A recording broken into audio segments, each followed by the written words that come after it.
Welcome back to episode 10 of તપની વાત.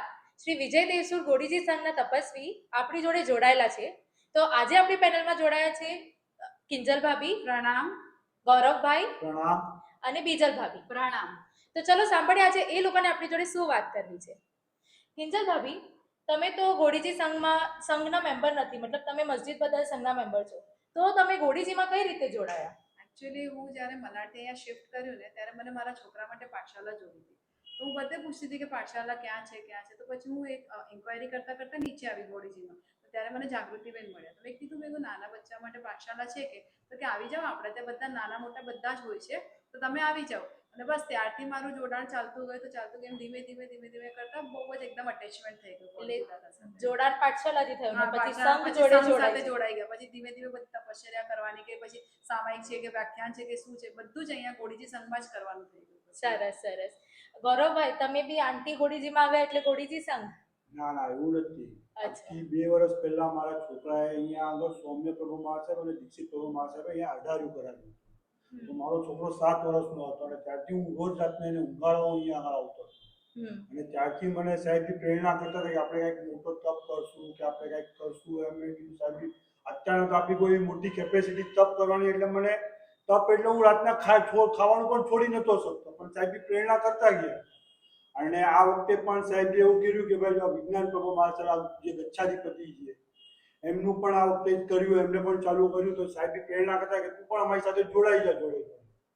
તો સાહેબજીને મેં કીધું સાહેબજી તમે લોકો ત્યાં આગળ ઘરે બધું કરવાનું છે કે ગોડીજી સંઘમાં, આપણા ગોડીજી સંઘમાં પણ થાય છે. તો કિંજલ મારી સાથે હતી, મારી વાઈફ કિંજલે પણ મને કીધું કે તમે પણ જોડાઈ જાઓ જોડે. તો હું પણ જોડાઈ ગયો ધીરે ધીરે, પણ બહુ સરસ આપણને રિસ્પોન્સ મળ્યો છે અહીંયા. શું વાત છે, સરસ સરસ.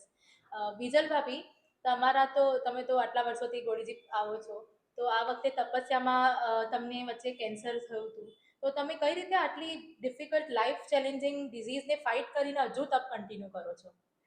એકચ્યુઅલી પહેલા મારે તપ કરવું કે નહીં કરવું એ સવાલ હતો, કારણ કે મારો સન 10th હતો અને ઘરમાં પણ થોડી અગવડ હતી. બટ જે તીર્થરત્ન સાધ્વીજી મારા તીર્થરત્ન મારા છે, બધા એમને પ્રેરણા કરી કે તપ ચાલુ તો કરો, તમારે દરરોજના પચકાણા જ લેવાના છે. એમ કરતા 10.5 મહિના તો ક્યાં ખબર જ નથી પડી. બટ એ પછી પાછું મને કેન્સર આવ્યું.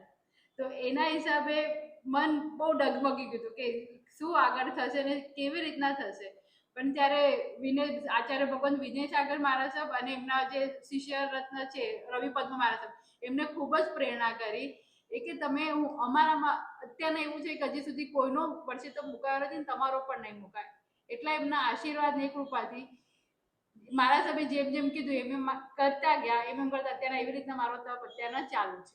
સરસ. એટલે વિલ પાવર ગોડીજી દાદાની, ગુરુ ભગવાનના આશીર્વાદથી અને ગોડીજી દાદાની જ કૃપા છે કે દરરોજ આટલી ડિફિકલ્ટીમાં પણ મારે દરરોજ સેવા પૂજા કરવા ભગવાન બોલાવે છે. ગોડીજી દાદા કે પૂજા કરવા તારે આવવાનું છે, ગમે તેવું થાય.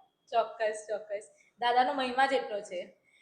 કિંજલ ભાભી, તમે તો બહારના સંઘથી કોઈ નવા સંઘમાં જોડાવું તો એ થોડુંક અવગઢ હોય, પણ તમને એવું કદી લાગ્યું કે આપણે નવા કે કોઈ બીજા સંઘમાં જોડાયા છે? બિલકુલ પણ નહીં.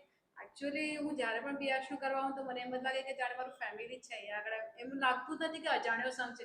ઇવન ટ્રસ્ટીઝ ચેતનભાઈ છે કે સુરેશ અંકલ છે કે બધા જ આવીને પૂછી જાય કેમ છો, શાતામાં છો, તમને કઈ અગવડ તો નથી ને, તમને કઈ જોઈએ છે? એક મેમ્બર પણ બધા પૂછી જાય. ક્યારે પણ કોઈ પણ વસ્તુ માટે તકલીફ નથી પડવા દીધી અમને લોકોને. એમ જ લાગે કે જાણે ફેમિલી સાથે જ આપણે બીઆરશું. એટલે હવે ફેમિલી એકચ્યુઅલી સેકન્ડ ફેમિલી થઈ ગયું છે કે ઘરના ફેમિલી કરતા પણ આ વધારે ફેમિલિયર થઈ ગયું છે કે રોજ અમે લોકો છે રાહ જોતા કે ક્યારે બીઆરશું આવે ને ક્યારે બધાને મળવાનું થાય કરીને. બરોબર છે. ગૌરવભાઈ, તમે આપણે હસ્તિનાપુરની, પાલીતાણાની બધી જાત્રાઓ કરી, તો એમાં તમારું એક્સપિરિયન્સ કેવો રહ્યો? એમાં એક્સપિરિયન્સ તો બહુ જ મસ્ત રહ્યો. અમને કોઈ જગ્યાએ અગવડ નથી પડી કે કોઈ જગ્યાએ અમને કોઈ એમ કહે ને કે અમારે કોઈ વસ્તુ માટે કોઈને કહેવાની વારો નથી આવ્યો એ લોકોને કે ભાઈ અમને આ વસ્તુની અગવડ પડી છે કે આ વસ્તુમાં લેવું છે. બહુ મસ્ત એ લોકોએ અમને સાચવ્યો છે. 2 ટાઈમના પૈસા પણ બધી રીતે બહુ મસ્ત કરાવ્યો છે. એના માટે તો આ ટ્રસ્ટીગણ અને આપણે ગોડીજીની અસીમ કૃપાથી આપણે બહુ મસ્ત થયું છે. અને આમાં મારે એક વાત ઉમેરવાની છે. એકચ્યુઅલી મેં પોતે હસ્તિનાપુરના બધાના પૈસા ભર્યા હતા, બટ મારી બીમારીના હિસાબે હું લાસ્ટ મોમેન્ટ પર મારે કેન્સલ કરવું પડ્યું. બટ ટ્રસ્ટીઓની અને ગોડી દાદાની કૃપા અને ટ્રસ્ટીઓની એટલું સંઘની ઉદારતા છે કે એમને મને મારા પૂરા પૈસા રિટર્ન કર્યા. ન એમને એરફેર ના કઈ કાપ્યા કે ન ટિકિટ ના કાંઈ પણ કાપ્યા વગર જેટલા મેં ભર્યા છે એટલે મને પૂરા પૈસા એમને રિટર્ન કર્યા એટલે છે. એકદમ સપોર્ટિવ. એકદમ સપોર્ટિવ. અને લાઈક અહીંયા જ્યારે પણ આવે ને ત્યારે કોઈ દિવસ બધા સામેથી બોલાવે કે હા હવે તમે તબિયત સારી છે. લાઈક એટલું મનમાં આનંદ થાય ને કે ભલે જે પણ થયું છે પણ મોટિવેશન બહુ જ મળતું રહે છે. બસ. ચોક્કસ. તો આ જ છે આપણા ગોડીજી દાદાનો ઓરા. અને આવી રીતે જ બધા સંઘના તપસ્વીઓ જોડે આપણે વાત કરતા રહીશું. તો આપણે નવા એપિસોડમાં જોડાઈએ. પ્રણામ. પ્રણામ.